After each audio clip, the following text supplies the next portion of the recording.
Bonsoir, bonsoir et bienvenue sur ma chaîne Cam8. Voilà, je suis très heureuse de vous retrouver ce soir pour cette vidéo où je vais vous parler de mon premier mois de grossesse. Donc, 4 semaines effectives de grossesse et 6 semaines d'aménorrhée. Comme vous avez pu le voir dans la description, je suis enceinte. Voilà, donc j'attends un bébé. Et c'est une grossesse qui est désirée, que j'ai beaucoup attendue. Voilà. Maintenant, j'ai un peu hésité pour documenter cette grossesse. Pourquoi? Pour des raisons culturelles, parce que nous, Africains, en général, les grossesses sont vraiment des sujets tabous. On n'en parle pas déjà entre familles. Imaginez-vous en parler sur les réseaux sociaux. Mais moi, je suis quelqu'un qui croit aux réseaux sociaux, surtout à la plateforme YouTube. J'y crois vraiment beaucoup. C'est une plateforme que j'utilise. Excusez-moi, il y a ma machine qui est en train de s'ouvrir. Donc, c'est une plateforme à laquelle je crois beaucoup. Donc, je l'utilise tout le temps pour tout ce qui se passe dans ma vie. Je me réfère souvent sur YouTube pour avoir les expériences d'autres personnes. Donc, et vu qu'une grossesse ne se fait pas seule, on est deux à faire généralement. Non, généralement. Après, c'est vrai que maintenant, il y a des possibilités de faire une grossesse aussi toute seule, mais ce n'est pas mon cas.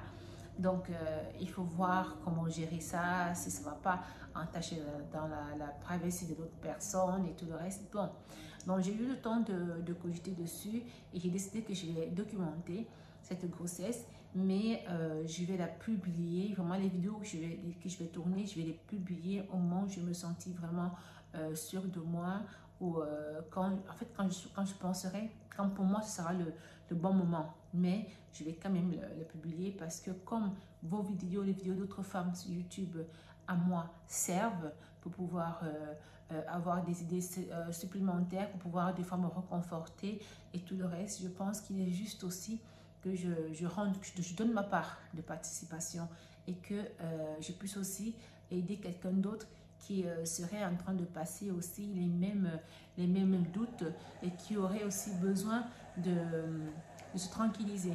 Voilà. Ceci dit, comme je vous le disais, je suis à 4 semaines effectives de grossesse, donc à 6 semaines d'aménorrhée. Bon, comment est-ce que ces semaines se sont passées pour moi? Je vais essayer de vous le dire brièvement. Peut-être qu'il y a des choses que je vais oublier, mais je pense que le plus important est là. Et puis j'ai aussi pris quelques notes pour ne pas tout oublier. Donc, la première semaine et la deuxième semaine, ça ce sont les semaines où on n'a pas encore vraiment, moi j'étais enceinte à la deuxième semaine de grossesse, donc on part à la date de l'ovulation. Bon, la première semaine, j'avais donc on va dire quelques jours, 5 jours comme ça, après mon ovulation, j'ai commencé à avoir des petits signes. Donc, avoir un tout petit peu mal au bas-ventre. Je tiens ici, avant de donner mes signes, vraiment à préciser que on est toutes différentes. Et nos grossesses aussi sont différentes. Déjà, pour moi, la grossesse de Mathis est différente de cette grossesse-ci. Vraiment, j'ai pas du tout les mêmes signes. C'est pas la même chose. Imaginez-vous alors entre moi et vous ou moi et toi. Donc, c'est normal que peut-être ce que toi tu as, que moi je n'ai pas la même chose. Vraiment, il faudrait qu'on vive notre grossesse de manière singulière et qu'on se dise que vraiment, c'est normal que notre grossesse soit différente de la grossesse de quelqu'un d'autre. Donc, mes signes que je vais te donner sont propres à moi. Il est probable que tu n'aies pas la même chose, mais que ça ne veut rien dire en fait, et que tu sens te passer une grossesse parfaite. Voilà. Donc, la première semaine, comme je disais, après l'ovulation, plus ou moins 5 jours comme ça après, j'ai commencé à avoir des petits signes. Il faut savoir que je suis quelqu'un de très anxieuse. Quand j'ai une idée en tête, des fois je peux me borner, je ne pense qu'à ça.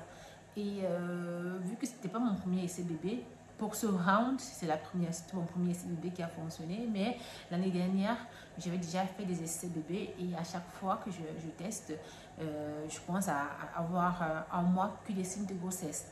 Donc cette semaine-là, j'ai ces signes-là, le bas-ventre qui étire comme si c'était mes règles, mais je me dis, bon, ça ne peut pas être les règles parce qu'il y a encore plus ou moins 9 jours avant les règles, donc c'est pas possible que ce soit déjà les signes précurseurs pour les règles. La première semaine passe, la seconde débute, même chose.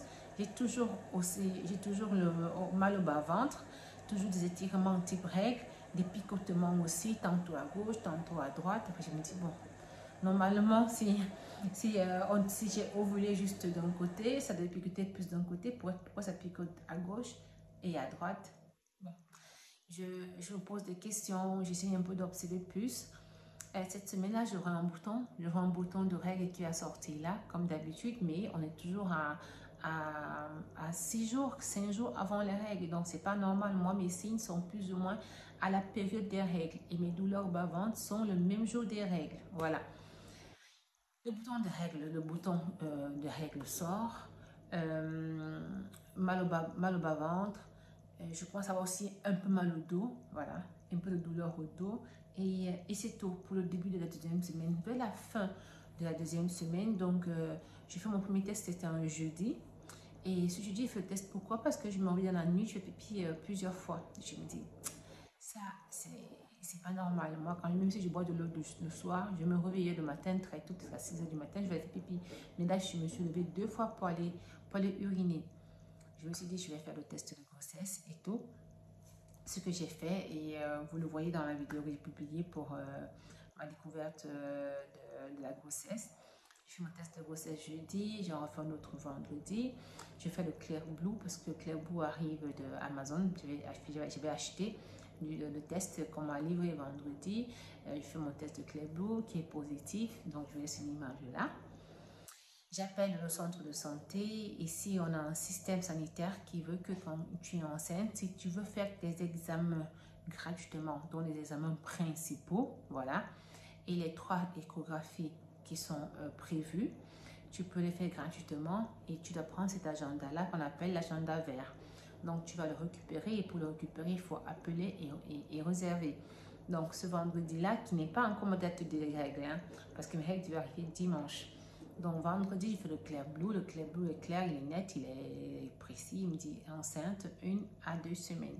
Donc, j'appelle le centre, je leur dis que j'ai besoin de réserver pour récupérer mon agenda. Ils me disent, mais c'est tôt, est-ce que vous êtes sûr? J'ai dit oui, ils me disent, est-ce que vous avez fait un test Clear Blue? Je confirme, il me dit, ok, si vous avez fait le test Clear Blue, alors vous pouvez passer. Mais on ne peut vous voir qu'entre la 6e et la 7e semaine. Donc, il me donne rendez-vous pour le 13 septembre, qui sera demain. Voilà. Donc ça c'est fait. Après je vais aller à la pharmacie, je vais acheter les compléments alimentaires de la Multicentrum avec DHA. Donc ce sont 2 capsules à prendre par jour, une capsule molle avec comme de l'huile de poisson si je m'abuse et l'autre capsule rose qui est dure et qui contient aussi de l'acide folique. L'acide folique qui est importante la, pour le développement neurologique du fœtus. Donc, je commence ça. On est à la 2e semaine de grossesse effective, n'est-ce pas? Donc, à 1 mois de semaine d'aménorrhée. Bon, la 2e semaine se passe bien. Et puis, la 3e semaine va débuter. La 3e semaine, qui est de la semaine du 28 au 3 septembre, voilà. J'aurai un bouton d'épaisse qui va sortir là, que vous pouvez encore voir là sur ma lèvre. Elle va durer plus ou moins, ce bouton-là va durer plus ou moins 1 semaine et demie. Hein. Donc, ça va prendre, ça va gonfler, ça va se percer, ça va sécher. Tout le reste, là, c'est bon, c'est guéri. J'aurai toujours des douleurs de règles, mais moins fréquentes. Donc, si au début de la grossesse, j'avais des douleurs de règles tous les jours, à tout moment, là maintenant, ça commence à être de temps en temps. Voilà. Donc, je ressens toujours que ça s'étire, que ça travaille dans mon bas-ventre, des fois un peu comme des crampes et tout le reste, mais c'est pas constant. Voilà. Et j'ai des difficultés à faire le jeûne intermittent parce que quand je me lève, quand j'ai faim, ça brûle. Ce n'est plus la même sensation que quand je n'étais pas enceinte. Parce que quand je n'étais pas enceinte, j'avais faim. Pour être sûr que c'était la faim, je buvais d'abord de l'eau. Après, si tu buvais de l'eau et que j'avais toujours la même sensation, alors je savais que j'avais faim. Là, si tu bois de l'eau, ça brûle encore plus. Voilà, donc difficulté à faire le jeûne intermittent et je commence à réfléchir comment est-ce que je vais faire pour gérer parce que je me dis il n'est pas question que je reprenne les 26 kilos que j'ai pris lors de ma première grossesse. Je cogite un peu dessus. Euh, je commence à avoir un début de constipation. Voilà, un début de constipation. J'ai le ventre ballonné. Donc, je fais beaucoup de gaz. Et j'ai une hypersensibilité que... Déjà, je suis quelqu'un de sensible de base. Voilà, je suis quelqu'un de très sensible, d'altruiste qui a beaucoup d'empathie. Voilà. Mais là, vraiment, c'est du genre, je regarde une vidéo d'une maman qui chiale, je chiale. Je regarde une vidéo émotive où surtout, il y a un lien de famille, un parent, un frère et tout le reste, je chiale. Donc, vraiment incontrôlable. Voilà. Maintenant, à la fin de la 3e semaine effective de grossesse, dans ma première semaine où je suis vraiment dans un retard de règles, à la fin de cette semaine-là, je commence à avoir des pertes roses. Donc, ça va débuter le week-end. Samedi, je fais pipi, je vais regarder parce que je contrôle toujours quand je suis enceinte et je me rends compte que c'est rosé. Bon, après on me dit quand il y a implantation, quand il y a la nidation, c'est normal qu'on ait des pertes rosées. Mais je me dis, on est déjà à la fin de la 3e semaine, donc on ne devrait plus être dans les 6-10 jours. La nidation, on dit, c'est 6-10 jours après la période féconde. Voilà. Vu que je sais que ma période féconde était entre 10 et le 13 août, je me dis, il n'est pas normal que nous soyons le 2 septembre et que j'ai encore des pertes rouges de la nidation. Après, ça, c'est ce que je me dis en tant que personne non apte. Hein. Je ne suis pas en médecin, je ne suis pas une sage-femme, mais mes petites informations que j'ai me font comprendre que selon moi, ça ne devrait pas être normal. Bon, samedi passe, perte rosée. Dimanche, le 3, pareil, perte rosée. Ça commence à me déranger un tout petit peu. Je commence à projeter beaucoup plus dessus. Maintenant, la semaine du 4 au 10. La semaine du 4 au 10, qui est la 4e semaine effective de grossesse. Voilà. Le lundi, je vais appeler mon médecin de famille, mon médecin de base. Il faut savoir que mon médecin de base, c'est ma gynécologue. Donc, c'est elle qui m'a suivi pour la grossesse de Mathis. Eh bien, je ne voulais pas que ce soit elle qui me suive pour cette grossesse-ci. Pour des raisons personnelles et tout le reste, je ne voulais pas, je voulais changer. Et je me suis dit, bon, vu que c'est elle mon médecin de base, je vais attendre un peu avant de lui déclarer que je suis enceinte. Mais là, j'ai pas le choix, j'ai besoin qu'elle me prescrive la prise de sang parce que je me dis, j'ai besoin d'être rassurée et être sûre que la grossesse est en train de bien se passer. Donc, je passe chez la voir, elle me donne la prescription et tout le reste.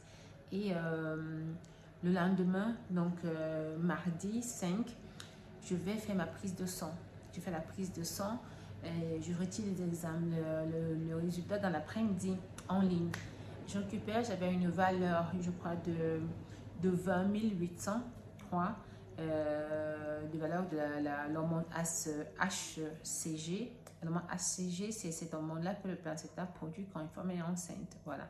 Donc, je compare l'hormone, le taux d'hormone à ma date à ma date. Donc, normalement, je suis à 5 plus quelque chose. Donc, je suis entre la 5e et la 6e semaine. Je regarde et ma valeur est bien là, est bien située. Elle n'est pas dans le niveau bas, elle n'est pas non plus dans le niveau le plus haut, mais elle est bien située au milieu des deux. Ça me réconforte un tout petit peu. Je vais aller récupérer mon fils au centre été. Donc, c'était le dernier jour parce que le lendemain, le mercredi, je crois, mercredi 6, il devait commencer, il y avait la rentrée scolaire.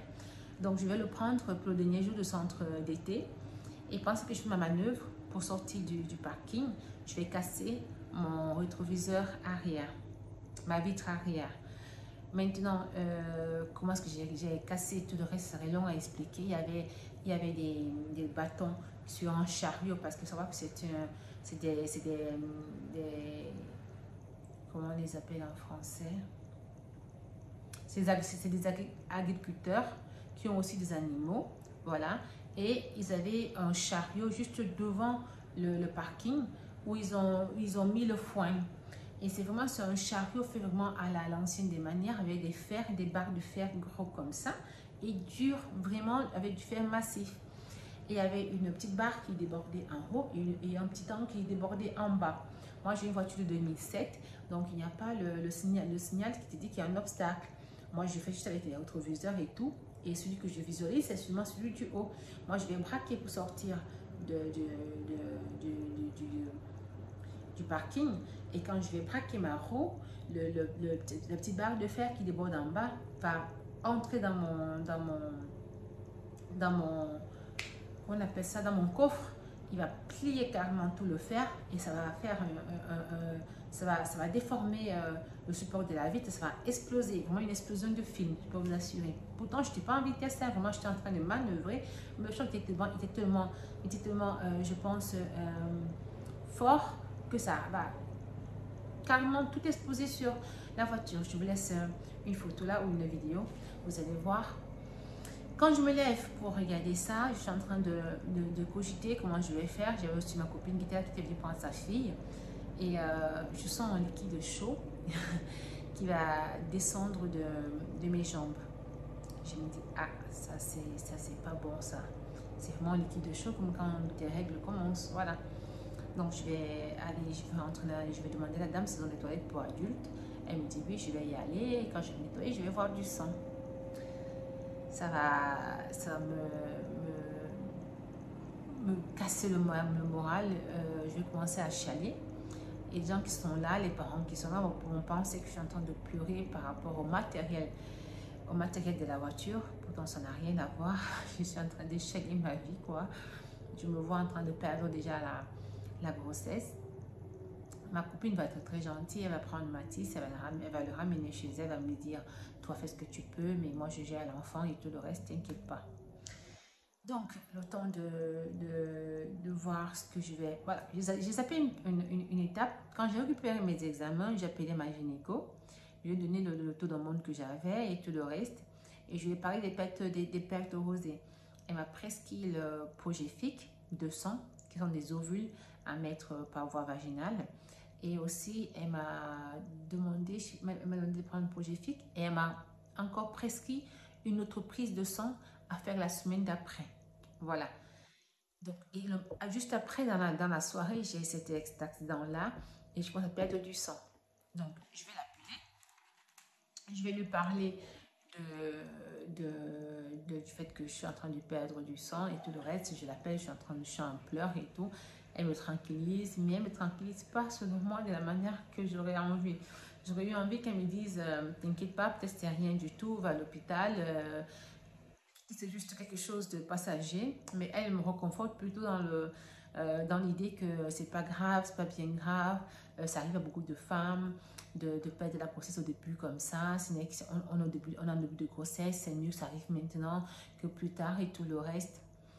Ça ne me donne pas beaucoup de réconfort cet appel-là. Je vais raccrocher, je vais appeler le papa de Mathis. On va parler, il va me reconforter lui par contre. Il va me reconforter.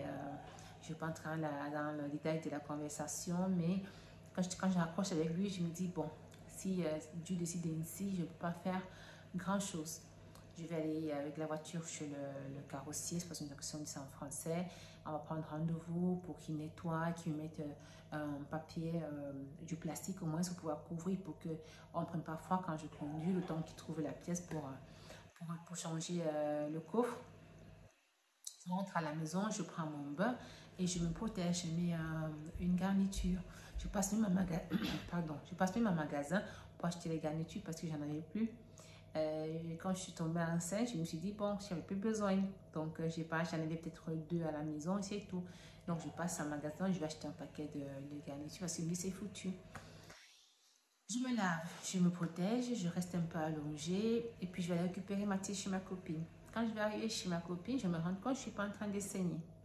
Je prends mon fils, on rentre à la maison, elle va me demander d'aller à l'hôpital, je vais lui dire non, de toutes les façons, le médecin m'a dit qu'il n'y a pas grand chose à faire.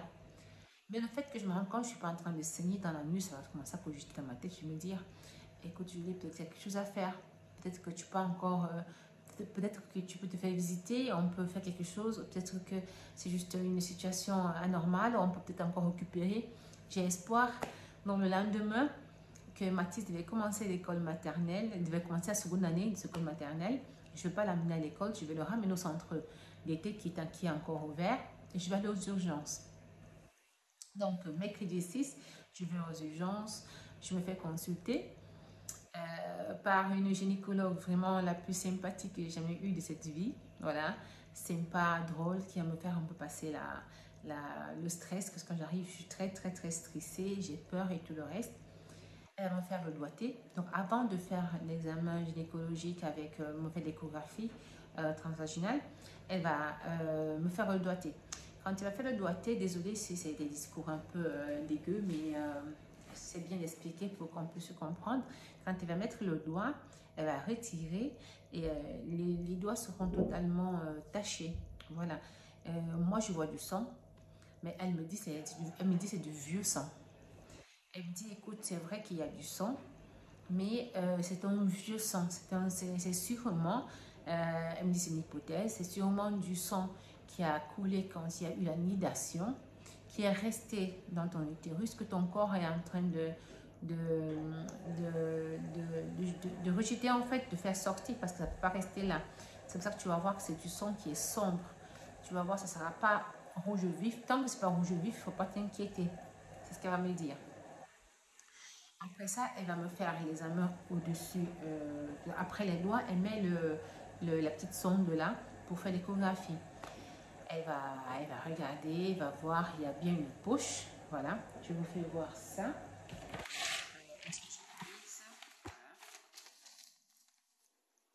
Oui. Elle me fait voir, il y a bien une poche là, noire. La petite partie là, blanche, elle me dit c'est comme une activité cardiaque. Mais c'est trop tôt parce que je suis à 5 semaines plus 5 semaines plus 4. Elle dit c'est trop tôt, on ne peut pas encore écouter le cœur du bébé. Mais c'est parce que je vois, il y a une activité cardiaque. Elle me rassure, elle me dit, selon mon expérience de gynécologue, normalement, tout est en train de bien se passer. Maintenant, on ne peut pas tout faire avec la science. Peut-être autre chose, c'est Dieu, ce destin qui va décider. Donc, elle me met au repos. Elle me donne le repos de ce mercredi 6 là au vendredi 15. Elle me dit, tu te reposes, tu t'occupes de ton fils, tu ne fais pas grand-chose, tu fais le minimum. Voilà, repose-toi.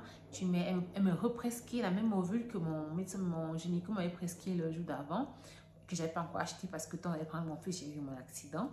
Elle me represcrit le projet fixe de sang et à utiliser jusqu'à la 12e semaine de grossesse.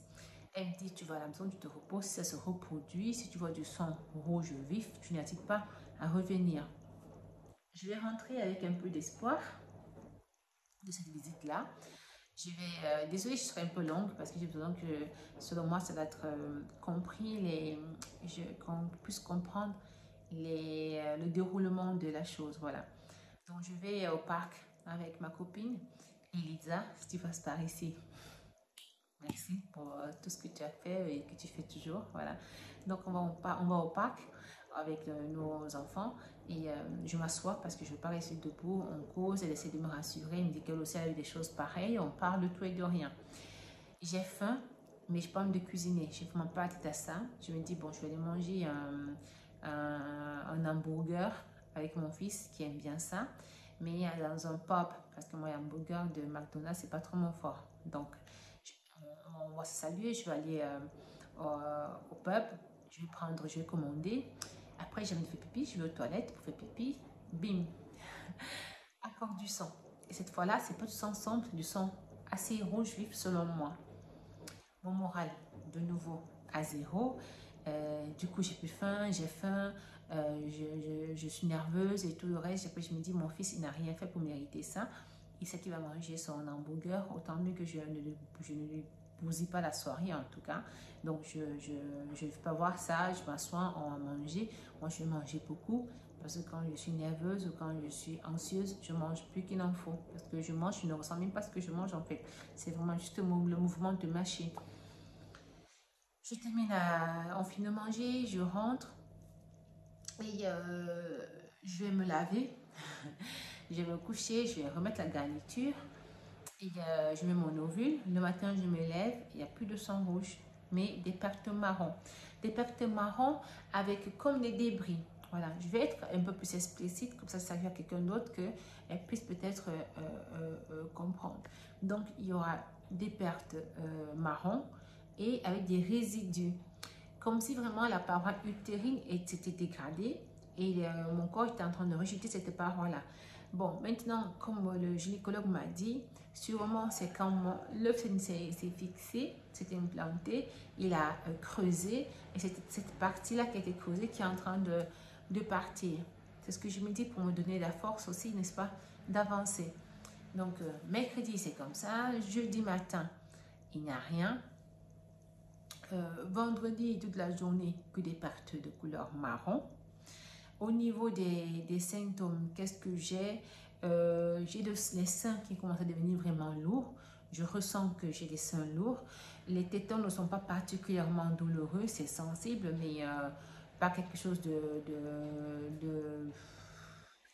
ouf, quoi. Donc, à ce niveau-là, je sens que j'ai les seins lourds, mais c'est tout. Toujours le bas-ventre un tout petit peu qui me fait comprendre qu'il y a quelque chose qui se passe.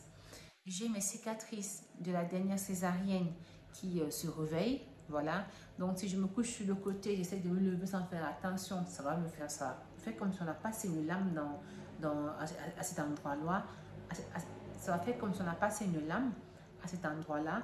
Donc, ça va être du côté gauche, ça va être du côté droit parce que la cicatrice, elle est comme ça. On court et on fait des points à la fin. Donc, des fois, c'est le côté gauche, des fois, c'est le côté droit, ça dépend. Donc, j'ai cette douleur-là au niveau de ma cicatrice qui se réveille. Et je pense que c'est parce que l'utérus prend du volume pour donner de la place à l'embryon de se développer. Voilà.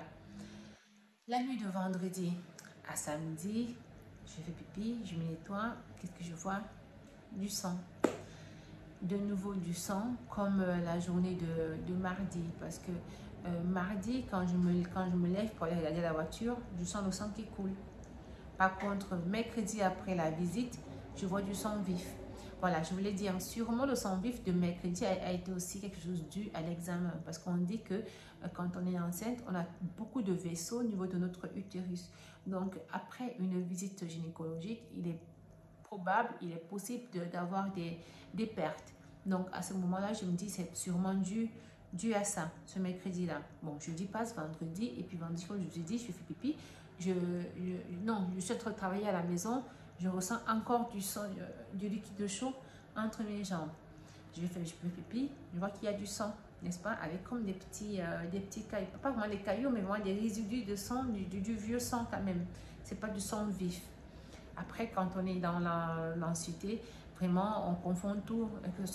Le marron, je reconnaissais.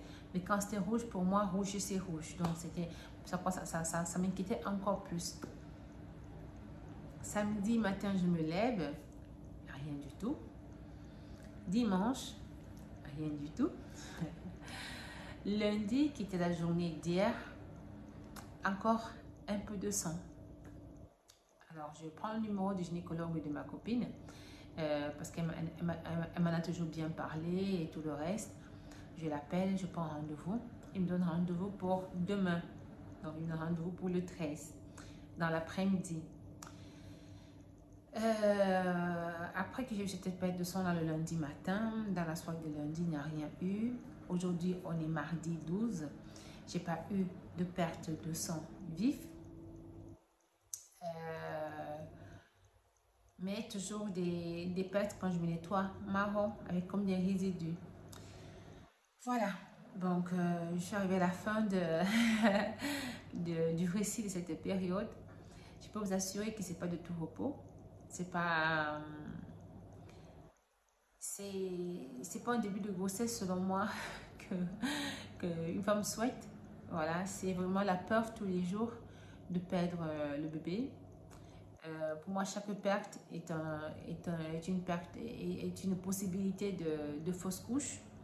J'essaie de positiver, j'essaie de me dire il n'y a pas grand chose que je puisse faire en dehors de prendre ce qu'on m'a prescrit et de me reposer. Mais je sais, comme Papa Mathis m'a dit, oui, il y a la possibilité de faire d'autres, ne t'inquiète pas. Laisse Dieu faire, laisse le destin faire les choses. Oui, je suis bien d'accord, mais je peux vous assurer que ce n'est pas évident.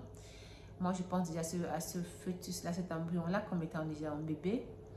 Je me projette déjà vraiment à comment est-ce qu'il pourra être, comment est-ce que je vais faire et tout le reste.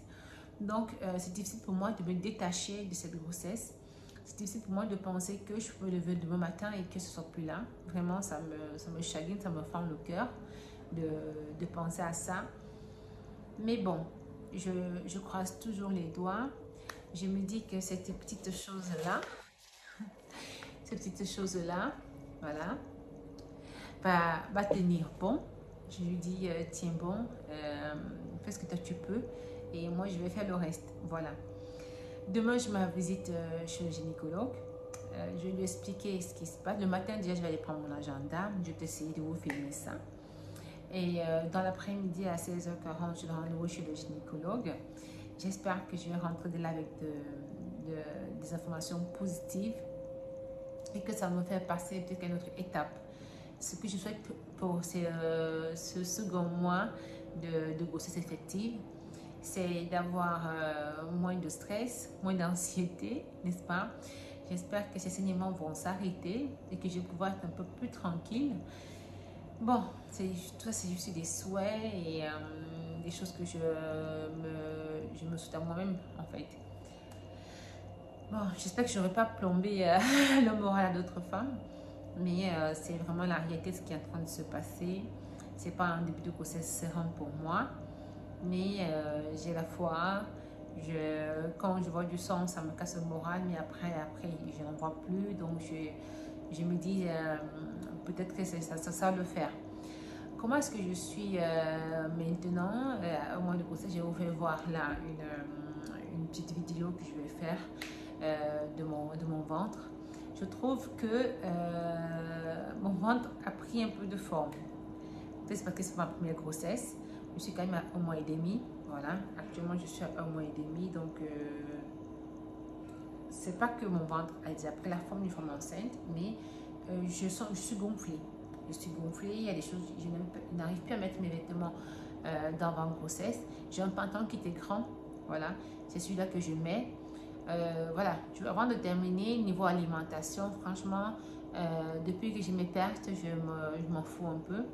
Je sais que je vais prendre du poids, surtout pour le changement d'alimentation, parce que je vais passer de faire 2 repas, c'est restreint, à manger tout au long de la journée.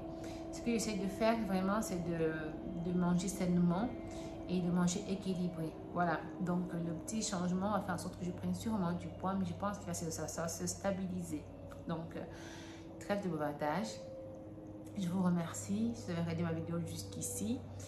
Si toi qui me regardes, tu es en train de passer par le même chemin que moi, donc fais-toi force. Dis-toi que tout ne dépend pas de nous. Donc, on fait notre part et on laisse le Seigneur décider du reste. Donc, du courage à toutes les femmes qui ont des difficultés au niveau de la grossesse. Ce n'est vraiment pas facile, voilà. Et on est des femmes, on est courageuses. Donc, soyons courageuses pour nous et soyons courageuses pour notre bébé. Voilà. Je vous remercie. Merci de liker la vidéo si elle vous a plu. Voilà. Merci de rester scotché et on se reprend pour le mois prochain. J'espère que je vais tourner parce que si je tourne, ça veut dire que je serai encore enceinte et vraiment, ce sera un grand plaisir pour moi. Merci, merci, merci à vous qui croyez à ma chaîne, à vous qui visualisez mes vidéos. C'est un grand plaisir que je tourne pour vous. Merci, bisous, portez-vous bien. Espérons au mois prochain. Bisous, bisous. Bye bye.